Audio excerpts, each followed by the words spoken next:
Il problema è come intervenire. I minori non accompagnati intanto sono tanti. Arrivano a Udine e Udine li deve accogliere. Attualmente le comunità che ospitano i minori, vediamo la situazione della Casa dell'Immacolata, non sono in grado di gestire il problema e quindi lì bisogna intervenire. Poi i fatti che accadono in città sono senz'altro preoccupanti.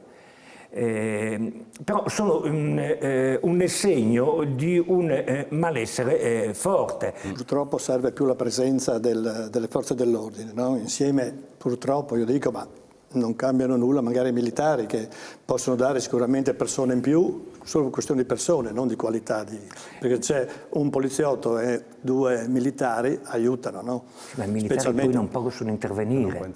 E poi è un'immagine, non siamo a livelli di intervento delle possono forze intervenire se sono insieme al poliziotto, se sono da soli no, ma insieme al poliziotto possono, se no a cosa servono? La sicurezza percepita che noi abbiamo in centro, ma in Udine stesso, è sicuramente troppo elevata. Noi non siamo abituati così. È chiaro che se andiamo a Roma dicono qui siamo benissimo, no? Perché cosa volete voi? No? Ma noi non siamo abituati così e bisogna che ci riportano nella situazione che noi vogliamo. È inutile che parlino che non ci sono queste baby gang, chiamatele come volete, ma ci sono, si muovono, non ci sono mai state. È da 3-4 mesi che stanno aumentando sempre di più, ma stanno aumentando. Non è che uno ha 17 anni, è un delinquente lo debba essere per tutta la vita.